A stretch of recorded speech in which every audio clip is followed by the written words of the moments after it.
ಈಗ ರಾಮು ಅವರೇ, ಸ್ಮೃತಿ ಇರಾನಿ ಅಮೇಥಿ ಬನ್ನಿ ರಾಹುಲ್ ಗಾಂಧಿ ಅಮೇಥಿಗೆ ಬನ್ನಿ ಅಂತ ಆಹ್ವಾನ ಮಾಡ್ತಾ ಇದ್ರು. ನಾನು ಬೇಡಮ್ಮ, ನಾನು ಸೇನಾಧಿಪತಿ ಸಾಕು ನಿಮ್ಮನ್ನ ಕಂಟೆಸ್ಟ್ ಮಾಡೋಕ್ಕೆ ಅಂತ ಸೇನಾಧಿಪತಿ ಇಟ್ಟರು. ರಾಯಬರೇಲಿಗೆ ಇವರು ಬಂದರು. ರಾಯಬರೇಲಿಗೆ ಲೀಡ್ ಇರಬೇಕು, if I not wrong, Rahul Gandhi lead ಇರಬೇಕಿಲ್ಲ. ಸೊ ಏನಾಗ್ತಿದೆ ಅಂತ ಹೇಳಿ ಅಲ್ಲ, ಈಗ ನಾನು ಎಷ್ಟನೇ ಸುತ್ತಿನಲ್ಲಿ ಎಣಿಕೆ ಆಗಿದೆ ನನಗೆ ಗೊತ್ತಿಲ್ಲ. ಈಗ ಅಂತಿಮ ಸುತ್ತು ಆದಾಗ ನಾವು ಈ ಪ್ರಶ್ನೆಗೆ ಉತ್ತರ ಕೊಡಬಹುದು. ನೀವು ಸಿಗಲ್ಲ ಅವಾಗ ಡಿಬೇಟ್ ಅಲ್ಲಿ, ಅವಾಗ ಬೇರೆ ಬಹಳ ವೀಕ್ ಇದ್ದಾಳೆ, ಅವ್ರಿಗೆ ಮತ ಬೀಳಲಿಲ್ಲ ನೋಡಿ.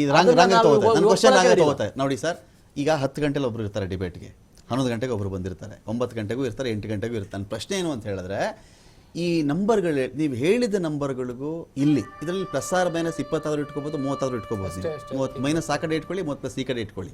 ಪ್ರಶ್ನೆ ಏನು ಅಂತ ಹೇಳಿದ್ರೆ, ಈ ಪರ್ಫಾರ್ಮೆನ್ಸ್ ಇದೆಯಲ್ಲ ಇವ್ರದ್ದು, ಅಪೋಸಿಷನ್ ಪಾರ್ಟಿ ಅವ್ರದ್ದು, ನೀವು ಯಾವತ್ತೂ ಊಹಿಸ್ತೇ ಇರ್ತಕ್ಕಂಥ ಒಂದು ಪರ್ಫಾರ್ಮೆನ್ಸ್ ಇದೆ. ನೀವು ಯಾವತ್ತೂ ಕನಸು ಮನಸ್ಸಲ್ಲೂ 2024 ಒಂದು ಸ್ಕ್ರೀನ್ ಮೇಲೆ 200 ನಂಬರ್ ದಾಟಿ ಇಂಡಿಯಾ ಕೂಟ ನೋಡ್ತೀರಿ ಅಂತ ನೀವೇ ಅಂದ್ಕೊಂಡಿರಲ್ಲ. ಅದು ನಾನು ಕೇಳ್ತಾ ಇದ್ದೀನಿ ಅಷ್ಟೇ, ಇದು ಯಾಕಾಯಿತು ಅಂತ. ಅಲ್ಲ, ಇದೇನು ಆಗಿಲ್ಲ. ಈಗ ಅದೆಲ್ಲ ಅಂತಿಮವಾಗಿ ನಮ್ಮ ರಿಸಲ್ಟೇ ಬರುತ್ತೆ, ನಾವು ಅಂದ್ಕೊಂಡಿದ್ದ ರಿಸಲ್ಟೇ ಬರುತ್ತೆ. ಈಗ ದೀಪ ಆರೋದಕ್ಕಿಂತ ಮುಂಚೆ ತುಂಬಾ ಬೆಳಕು ಬರುತ್ತೆ. ಯಾವ ದೀಪ ಹಚ್ಚಿದ್ಯಾರ ಇಲ್ಲಿ? ಅಲ್ಲ, ದೀಪ ಅಂದ್ರೆ ಅದ್ರ ಅರ್ಥ ಕಾಂಗ್ರೆಸ್ನವರು ನಾವು ಸೋತೋಗ್ಬಿಟ್ವಿ ನೋಡಿ, ಎಲ್ಲ ಸಮೀಕ್ಷೆಗಳು ದುಡ್ಡು ಕೊಟ್ಟು ಮೀಡಿಯಾಗಳೆಲ್ಲ ಕೊಂಡ್ಕೊಂಡ್ಬಿಟ್ರು, ಭ್ರಷ್ಟಾಚಾರ ಆಗ್ಬಿಟ್ಟವ್ರೆ. ಅವ್ರಿಗೆ ಈ ನಂಬರ್ ಯಾರು ಹೇಳಿರಲ್ಲ, ಈ ನಂಬರ್ ಹೇಳ್ದೇ ಇರ್ಬೋದು. ಅಲ್ಲ, ಈ ನಂಬರ್ ಹೇಳ್ದೇ ಇರ್ಬೋದು. 370 ಕೊಟ್ಟಿದ್ರು ತಾನೆ ಕಾಂಗ್ರೆಸ್ ಸಿಟ್ಟು ಬಂತು. ಅವ್ರು ಹೇಳಿದ್ರು, ಈ ನಂಬರ್ ನಂಬಲ್ಲ, ನಾನು ಮತದಾರ ಕೊಟ್ಟಿರೋದಂಗೆ ನಂಬಿಕೆ ಇದೆ ಅಂತ ಅವ್ರು ಹೇಳಿದ್ರು. ಸಂತೋಷ. ನಾವು ಪ್ರಜಾಪ್ರಭುತ್ವದಲ್ಲಿ ನಾವು ಪ್ರಜಾಪ್ರಭುತ್ವದಲ್ಲಿ ಮತದಾರರ ತೀರ್ಪಿಗೆ ಅತ್ಯಂತ ತಲೆಬಾಗಿ ನಮಸ್ಕಾರ ಆಗ್ತೀವಿ. ಕಾಂಗ್ರೆಸ್ ಇಂದ ಒಬ್ಬ ನಾಯಕ, ನಾನು 350 ತಗೋತೀನಿ, 400 ದಾಟ್ಬಿಡ್ತೀನಿ, 500ಕ್ಕೆ ಬರೀ 20 ಸೀಟ್ ಕಡಿಮೆ ಬರ್ತೀನಿ ನಾನು ಅಂತ ಹೇಳಿದ್ರೆ ಯಾರಾದ್ರು? ಅದು ಹೇಳಿಲ್ಲ ಅಂದ್ರೂ ಇವತ್ತಿನ ಕೊನೆ ಅಂತಿಮ ರಿಸಲ್ಟ್ ಅನ್ನ ಗಮನಿಸಿ, ಅವತ್ತಿನ ಆ ಲಾಸ್ಟ್ ಅಂತಿಮ ರಿಸಲ್ಟ್ಗೆ ನನ್ನನ್ನು ಕರಿ. ಓಕೆ, ನಾನು ಅವಾಗ ಹೇಳ್ತೀನಿ ಉತ್ತರ. ಈಗ ಸ್ಮೃತಿ ಇರಾನಿ ಒಂದ್ಸರಿ ಹಿಂದೆ ಹೋಗ್ತದೆ, ಮುಂದೆ ಹೋಗ್ತದೆ, ಏರ್ಪೇರ್ ಆಗ್ತಾ ಇರ್ತದೆ, ಯಾವ ಏನು ಆಟ ಆಗ್ತಾ ಇರ್ತದೆ. ಮತದಾರರು ಒಂದೊಂದು ಮನಸ್ಸಲ್ಲಿ ಒಂದೊಂದು ಕಡೆ ಇರ್ತದೆ. ಆದ್ರೆ ಅದನ್ನೇ ನಾವು ಈಗಿನ ಸಂದರ್ಭಕ್ಕೆ ನಾನು ಅದನ್ನ ರಿಸಲ್ಟ್ ನ ಸರಿ ಇದೆ ಅಥವಾ ನಾವು ವೀಕ್ ಇದೀವಿ ಅಂತ ಹೇಳಲ್ಲ. ಕಾಂಗ್ರೆಸ್ ವೀಕ್ ಇದೆ. ರಮಕಾಂತ್, ಹಾಗಾದ್ರೆ ಈ ಚುನಾವಣೆ ರಿಸಲ್ಟ್ ಬರಕ್ಕಿಂತ ಮುಂಚೆನೆ ನಾವು ಮುಗ್ದೇ ಹೋದ್ವಿ ಅಂತ ಹೇಳುವಾಗ ಈ ಮನಸ್ಥಿತಿಗಳು ನೆನಪಿರಲ್ವಾ? ಒಂದು ಪಾರ್ಟಿ ಎಲೆಕ್ಷನ್ ಆಗಿದೆ, ಓಕೆಪ್ಪ, ಮತದಾರ ವೋಟ್ ಕೊಟ್ಟಿದ್ದಾನೆ, ಅವ್ರಿಗೂ ಬರಬಹುದು ಬಿಡಬಹುದು.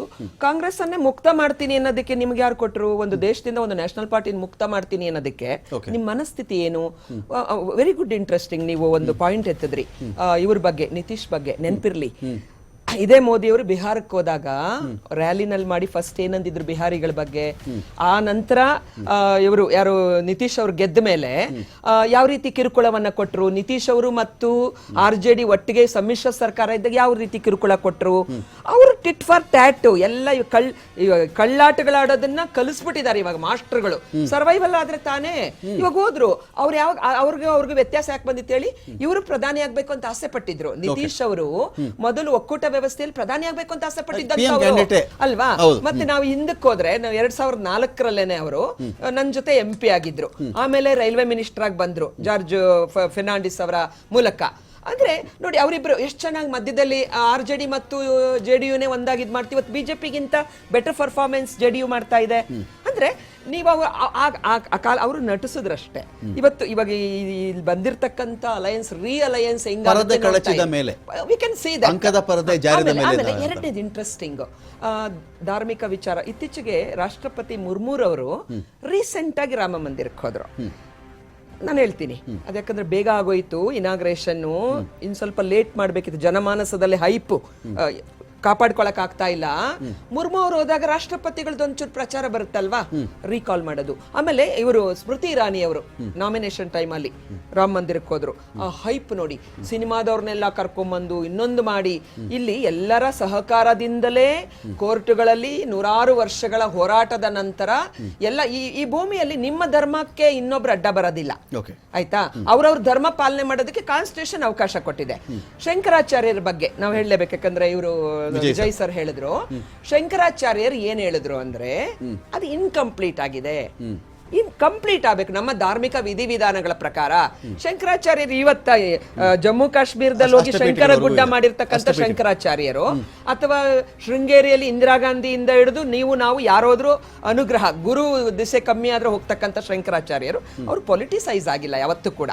ನಾನು ಆಮೇಲೆ ಒಂದು ಕಾಲಕ್ಕೆ ಸನಾತನಿಗಳು ಅಂದ್ರೆ ನೀವು ನೋಡ್ಬೇಕಿತ್ತು AICC ನಲ್ಲಿ, ಇವತ್ತು ಅಲ್ಲಿ ಹೇಳಕ್ ಬರೋಷ್ಟು ಜ್ಯೋತಿಷಿಗಳು ಒಂದೊಂದು ರೂಮ್ ಅಲ್ಲೂ ಸಿಗ್ತಾರೆ. ಅಂದ್ರೆ ತ್ರಿಪಾಠಿಗಳು, ವೇದಿಗಳು, ದ್ವಿವೇದಿಗಳು, ತ್ರಿವೇದಿಗಳು, ಚತುರ್ವೇದಿಗಳು ಎಲ್ಲ ಇದ್ದಿದ್ದು ಕಾಂಗ್ರೆಸ್ ನಲ್ಲೇ. ಅದನ್ನ ಧಾರ್ಮಿಕ ವಿಚಾರಗಳನ್ನ ತುಂಬಾ, ಆಮೇಲೆ ಈ ಬುಲ್ಡೋರ್ಜರ್ ಕಲ್ಚರ್ ಹೇಳಿದ್ರಿ, ಯಾವುದೇ ಈ ದೇಶ ಒಂದು ಪ್ರಜಾಸತ್ತಾತ್ಮಕ ದೇಶದಲ್ಲಿ ಒಕ್ಕೂಟ ವ್ಯವಸ್ಥೆನಲ್ಲಿ ಒಂದು ಕಾನೂನು ಇದೆ, ಅದಕ್ಕೊಂದು ಇದಿದೆ, ಲೆಜಿಸ್ಲೇಚರ್ ಅದ್ರ ಕೆಲಸ ಮಾಡ್ಬೇಕು. ಯೋಗಿ ಅವರು ಮಾಡಿದ್ರು ಬಿಟ್ರು ಅದನ್ನ ಹೈಪ್ ಮಾಡೋದು ಬುಲ್ಡೋಜರ್. ಆಗ್ದಲೇ ಇರೋರು ಬುಲ್ಡೋಜರ್ ಇಟ್ಬಿಡ್ತೀರಾ, ಆಗ್ದಲೇ ಇರೋರು ಬ್ಯಾಂಕ್ ಇದನ್ನು ಸೀಸ್ ಮಾಡ್ಬಿಡ್ತೀರಾ. ಒಂದು ಪ್ರಶ್ನೆ ಇದೆ ಮೇಡಮ್, ಹಾಗಾದ್ರೆ ಉತ್ತರ ಪ್ರದೇಶದಲ್ಲಿ ಬಿಜೆಪಿ ಏನೂ ಮಾಡೇ ಇಲ್ವಾ?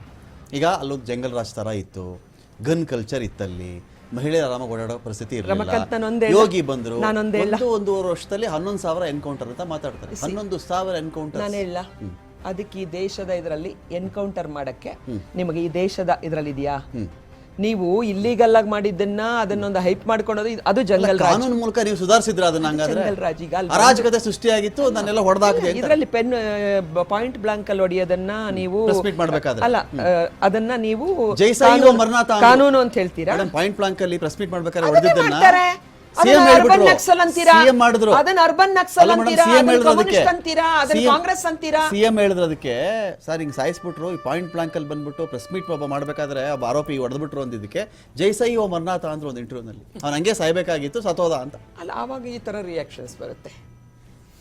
ಇವಾಗ ಅದು ಬುಲೆಟ್, ಇದು ಬ್ಯಾಲೆಟ್ ನೋಡಿ. ಈ ಬುಲೆಟ್ ಬ್ಯಾಲೆಟ್ಗೂ ಸ್ಪೆಲ್ಲಿಂಗ್ ಒಂದೇ ವ್ಯತ್ಯಾಸ. ಅವನು ಮಾತಾಡಲ್ಲ, ತುಂಬಾ ಹೀರೋಯಿಸಂ ತೋರ್ಸಲ್ಲ ಮತದಾರ. ಒಂದೋಟಲ್ಲಿ ಗೆದ್ದಿರೋದು ನೋಡಿದ್ದಿ ತಾನೆ? ಅವನು 100 ಓಟ್ ತಗೊಂಡ್ರು ಅಷ್ಟೇ, ಒಂದೋಟ ಅಷ್ಟೇ ಡಿಸಿಷನ್ ಮಾಡೋದು, ಒಂದೋಟೆ. ಸೊ ಅಂದ್ರೆ ಇವತ್ತಿಗೂ ಅಂದ್ರೆ ಇಷ್ಟು ಒತ್ತಡಗಳಿಗೆ ಮಣಿಯದ, ಆಮಿಷಗಳಿಗೆ ಮಣಿಯದ, ಮೀಡಿಯಾಗಳ ಅಬ್ಬರಕ್ಕೆ ಮಣಿಯದ ಮತದಾರ ಭಾರತದಲ್ಲಿ ಅವನ ಮನಸ್ಸಾಕ್ಷಿಯಿಂದ ಓಟ್ ಹಾಕುವ ವ್ಯವಸ್ಥೆ ಇನ್ನೂ ಇದೆಯಲ್ಲ, ಇದನ್ನ ಉಳಿಸ್ಬೇಕಷ್ಟೇ. ಇದನ್ನ ಉಳಿಸ್ಬೇಕಷ್ಟೇ. ಚರ್ಚೆ ನಾನು ಮತ್ತೆ ಮುಂದುವರಿಸ್ತೀನಿ ಒಂದು ಬ್ರೇಕ್ ಆದ್ಮೇಲೆ.